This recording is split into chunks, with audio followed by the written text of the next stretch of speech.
আমরা নবম দশম শ্রেণীর সাধারণ গণিতের প্রথম অধ্যায় বাস্তব সংখ্যার আমরা অনুশীলনীর 9 নম্বর প্রশ্ন সমাধান করব। আমরা আগে দেখে এসেছি মূলদ সংখ্যা কাকে বলে এবং অমূলদ সংখ্যা কাকে বলে। যারা দেখোনি তারা পার্ট 1 এবং পার্ট 2 দেখে নিবা। তা কমেন্টে দেওয়া থাকবে লিঙ্ক, তোমরা দেখে নিবা। আচ্ছা, আমরা এবার আসি অনুশীলনীর 9 নম্বর প্রশ্ন সমাধান করার জন্য। 9 নম্বর প্রশ্ন আছে, প্রমাণ করো যে সবগুলো অমূলদ, অর্থাৎ √1, √5, √7, √10 অমূলদ সংখ্যা। তোমরা বইয়ে খুললে দেখতে পারবা, বই নাম্বার পেজ নাম্বার 4, হয়তো 4 বা 5-এ দেখবা প্রতিজ্ঞা আছে, একটা প্রতিজ্ঞা লেখা আছে, সেখানে আছে √2 অমূলদ সংখ্যা প্রমাণ করো। ঠিক আছে, এটা আছে। এই একই ধাঁচে আমরা শেষ সমাধান করতে পারবো। আবার আরো একটা পদ্ধতি আছে যেটা একটু ডিফিকাল্ট, কিন্তু আমরা এত ঘুর পেতে যাব না। আমাদের বই যেটা আছে সেটা আমরা সমাধান করব। আমাদের প্রথমে 1 নম্বরটা সমাধান করব। ধরি √5 অমূলদ সংখ্যা। অমূলদ সংখ্যা, ঠিক আছে। তাহলে আবার ধরো যে √5, আমরা আবার এই যে √5 একটা সহমৌলিক সংখ্যা নিব। ঠিক আছে, সহমৌলিক সংখ্যা ধরো যে 1 এর উপর স্কয়ার করলে, আচ্ছা 2 এর উপর দেখি, 2 স্কয়ার সমান 4, আর 3 √5 এর উপর স্কয়ার করলে 5, আবার 3 উপর স্কয়ার করলে 9 হচ্ছে। তাহলে দেখো তো এখানে দেখতে পারো না 4, 5, 9, এটা হচ্ছে না, দেখো তো 4 এর থেকে 5 বড় এবং 9 এর থেকে ছোট। 4 এবং 9 যদি চিন্তা করি, এটা আবার সহমৌলিক। ঠিক আছে, আবার তার থেকে সহজ ভাষায় যদি বলি, এই √5 এর দুটো সহমৌলিক সংখ্যা নিব। সহমৌলিক সংখ্যা,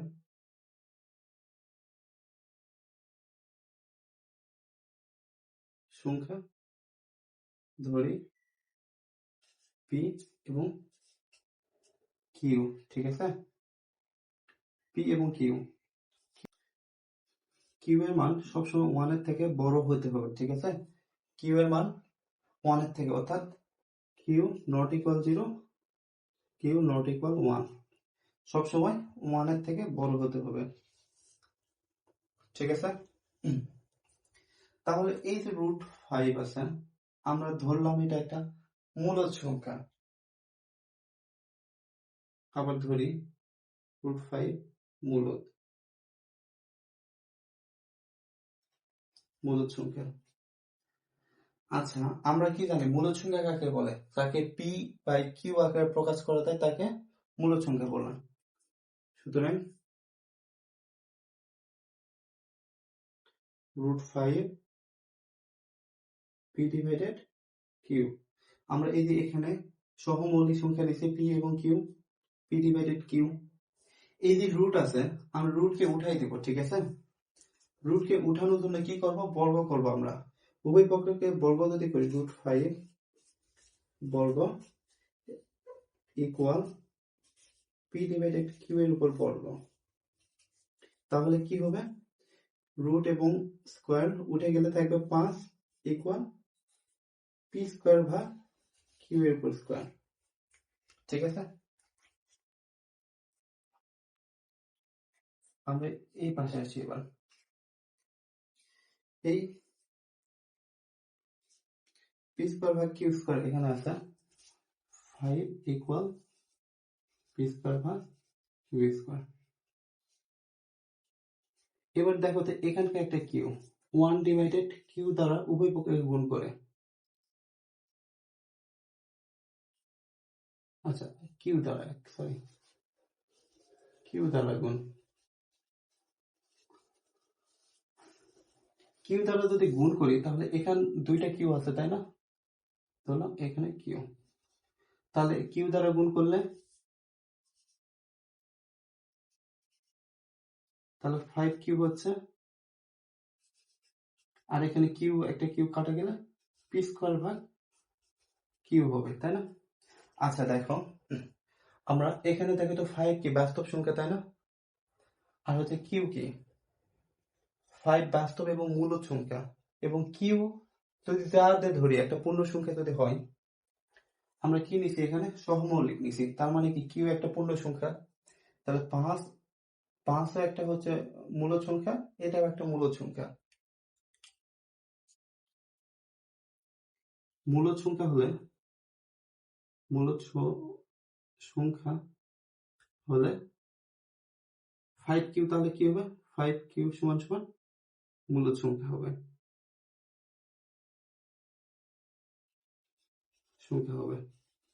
কিন্তু আবার এইখানে দেখো, এই পাশের অংশ, এই অংশ,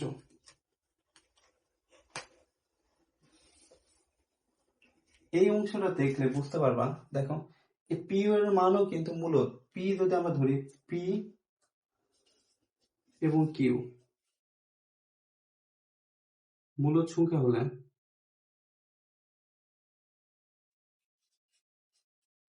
পি স্কোয়ার বাই কিউ কিন্তু মূলদ আবার হবে না। দেখো পি স্কোয়ার বাই কিউ যেমন সে ধরলাম, এখানে পি এর মান ধরলাম আমরা 3, আর কিউ এর মান ধরলাম আমরা হচ্ছে ধরো 2। তাহলে পি এর উপর স্কোয়ার আছে, তার মানে কি 9/2 মানে কত হচ্ছে? তাহলে something like that 4 point something আসতেছে, 4 দশমিক এরকম, তাই কিনা? এরকম কিছু আসতেছে। তার মানে কি এই পি স্কোয়ার ভাগ কিউ এটা হচ্ছে মূলদ সংখ্যা নয়।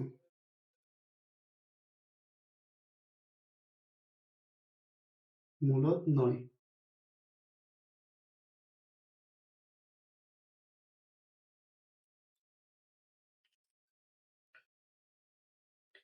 তাহলে আমরা কি বুঝতে পারি? এই যে তাহলে আমরা দেখো তো, এই পাশে আর এই পাশে কখনো কি সমান সমান সম্ভব? তাহলে কি লিখতে পারি? সুতরাং 5 q not equal p square ভাগ কিউ। তাহলে আমরা বলতে পারি এই যে এটা কখনো একই হতে পারে না। ঠিক আছে? 5 কিউ এবং পি স্কোয়ার বাই কিউ কখনো একই হতে পারবে না। তাহলে আমরা বলতে পারি √5 একটা অমূলদ সংখ্যা। সুতরাং অর্থাৎ √5 অমূলদ সংখ্যা।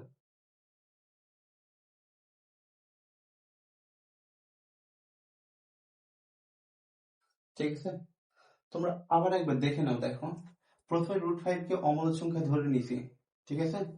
2 স্কোয়ার 4 এগুলো একটু র্যান্ডমলি ব্যবহার করছি, মানে এই যে সহমৌলিকের জন্য কয়েকটা এরকম ব্যবহার করছি আমরা, 2-3 ব্যবহার করছি আর কি। ঠিক আছে?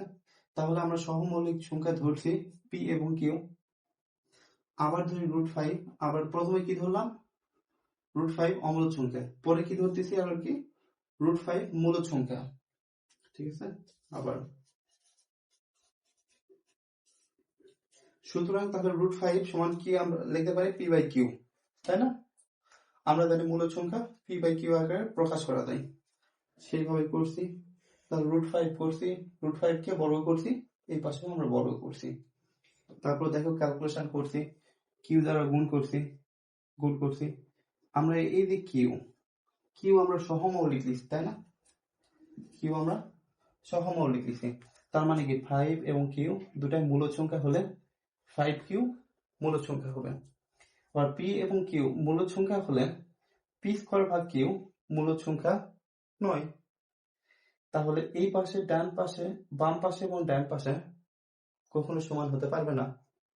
সুতরাং 5 q not equal p square ভাগ কিউ √5 অমূলদ সংখ্যা। তোমাদের বই থেকেও বেশি সহজভাবে দেওয়া আছে, তোমরা নোট করে নিতে পারো। আর বাকি সেম ভাবে √7 √10 তোমরা করে নিতে পারবা। এখানে সহমৌলিক ধরে নিলাম পি কিউ, এখানে ধরে করবা 7, এখানে 7, এখানে 7, এখানে 7, এই 7,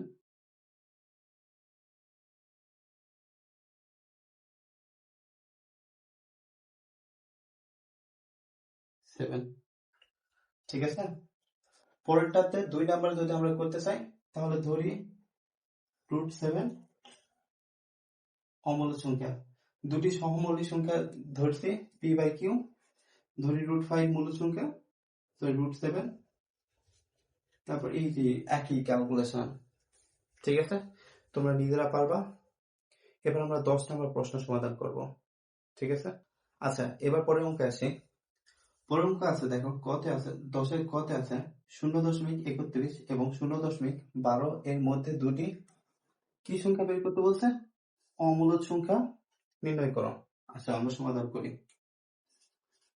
ক সমাধান। দেওয়া আছে কত?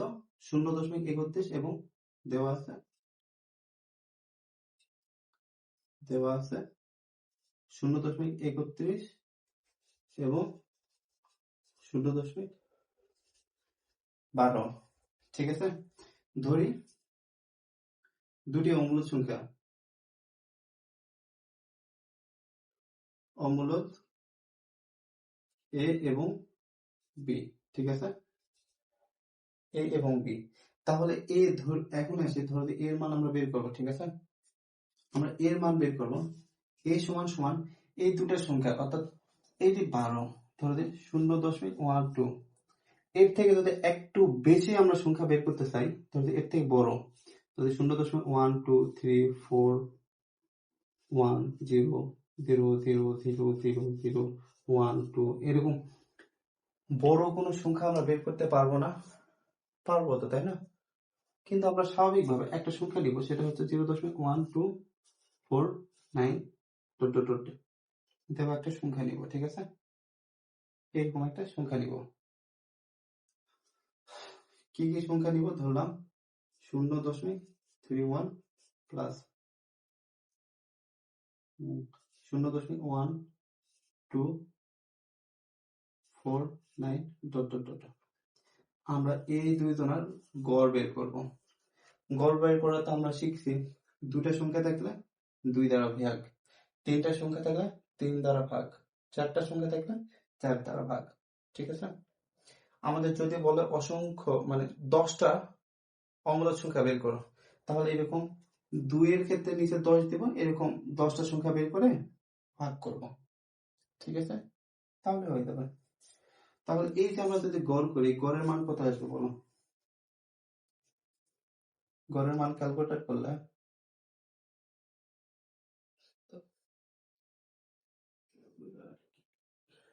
ক্যালকুলেটর দুঃখ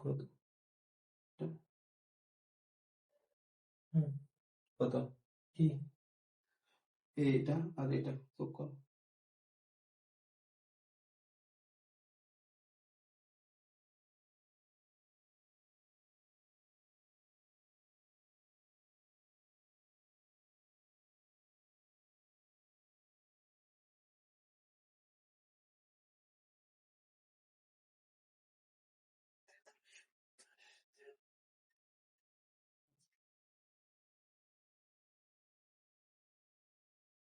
আচ্ছা, এটা যদি আমরা যোগ করি, দেখো কত হচ্ছে, যোগ করে এবং ভাগ করি, তাহলে কত হবে? 2 দ্বারা ভাগ করতে হবে, ভাগ করবো না,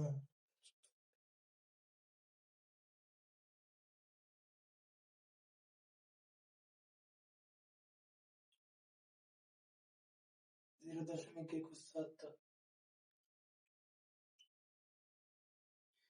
আচ্ছা, দেখো এই দুটা সংখ্যাকে আমরা যদি 2 দ্বারা ভাগ করি, তাহলে আমাদের আসবে 0.2174 . কারণ আমাদের এই যে এরপরে অসংখ্য সংখ্যা আছে, তার মানে এখানে অসংখ্য সংখ্যা থাকবে, ঠিক আছে, তাই না? আবার আরেকটা কি বলছে, আরেকটা অমূলদ সংখ্যা কি নিয়েছি আমরা? বি নিয়েছি, তাই না? তাহলে বি এর ক্ষেত্রে আমরা কি দেব? 0.31 প্লাস 0.1249 প্লাস ধরলাম আরেকটা, এরকম আরেকটা সংখ্যা দিলাম 0.1249, এর একটা গড় বের করব, ঠিক আছে। তাহলে যদি গড় বের করি তাহলে কত আসতেছে দেখি। 31 প্লাস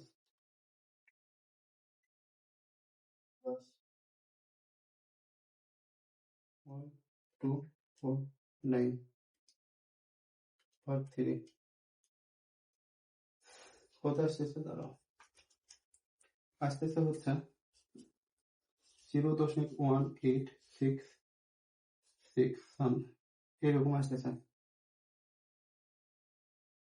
ঠিক আছে, তাহলে দেখো এই যে এর মান আমরা এত পাইছি অসংখ্য, বি এর মান পাইছি এরকম অসংখ্য, ধরো এরকম 6 এর পর আরো ধরো অন্য কোনো সংখ্যা আছে।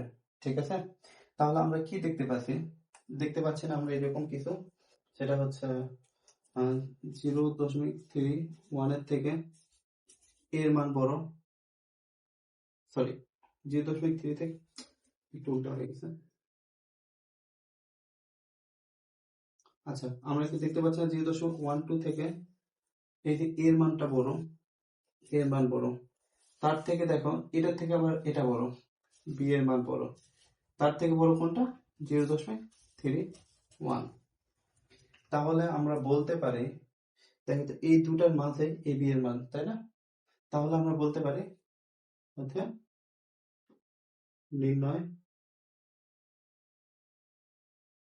দুটি অমূল সংখ্যা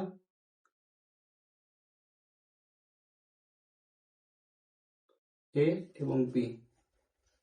ঠিক আছে, এ এবং বি আমরা তো বুঝতে পেরেছি, না বুঝলে আমাকে জানাবা।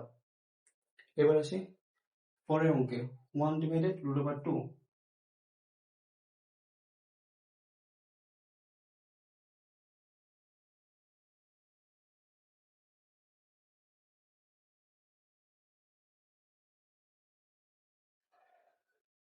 দেখো কি বলছে,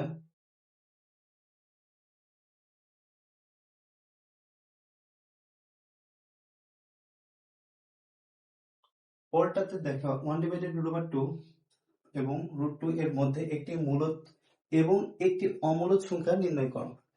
একটি মূলদ যাকে পি বাই কিউ আকারে প্রকাশ করা যাবে এবং ভগ্নাংশ সংখ্যা হলে সেটা সসীম হবে। ঠিক আছে, তাহলে ধরি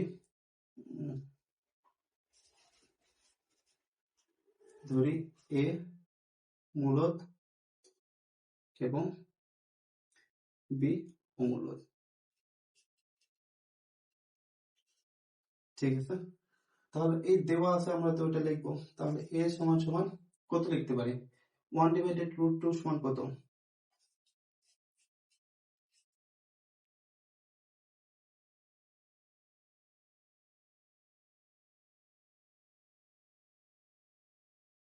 1/√2 সমান 0.7071 ডট ডট ডট ডট এরকম অসংখ্য।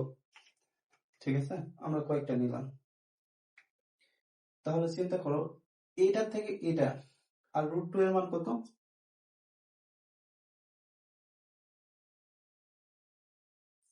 এবং √2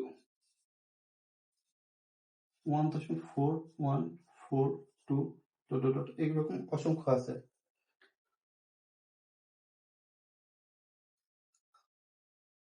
আচ্ছা, আমরা এবার পরের অঙ্কে আসি। পরের অঙ্কে আছে দেখো 1/√2 এবং √2 এর মধ্যে একটি মূলদ এবং একটি অমূলদ সংখ্যা নির্ণয় করো। তার মধ্যে 1/√2 এর মান 0.7071, তারপর অসংখ্য আছে, আর √2 এর মান 1.4142, এরপর অসংখ্য সংখ্যা আছে। ঠিক আছে, আমরা সমাধান করলাম, ধরি এ মূলদ এবং বি অমূলদ সংখ্যা। ঠিক আছে, এখন ধরলাম এ সমান সমান, ধরলাম এই √2 এর থেকে একটু বড় এবং এর থেকে একটু ছোট বা একই সংখ্যা নিব আমরা, 0.7072 দিলাম, প্লাস 1.4142 নিলাম, সরি 0, এটার থেকে একটু ছোট আর এটার থেকে একটু বড় নিয়ে দুটো সংখ্যার আমরা গড় করে দিলাম। ঠিক আছে, তাহলে আমরা যদি গড় করি তাহলে আমাদের আসবে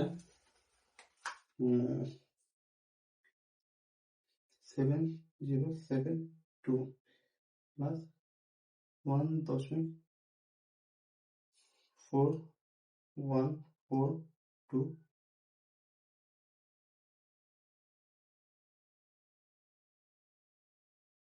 7072 প্লাস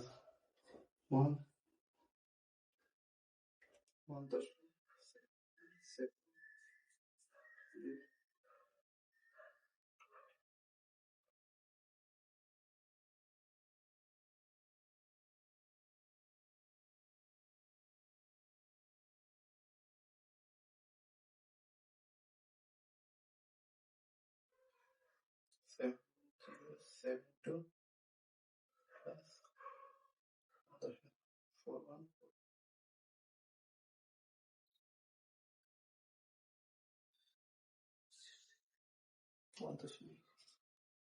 plus 1.0606।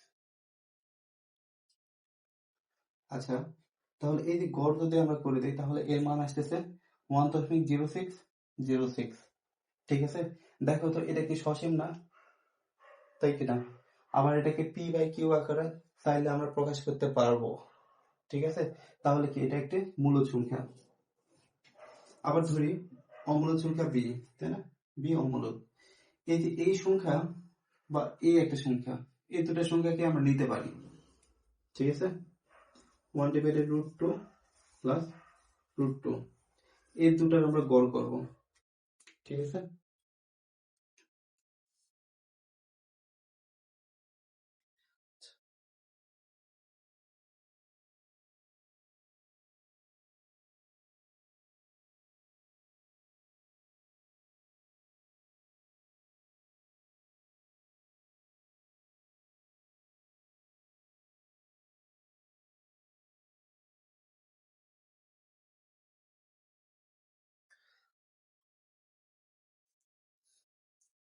আচ্ছা, এই দুটার যদি আমরা গড় করে আসবে 1.06066, তারপর সামথিং অসংখ্য সংখ্যা আসবে।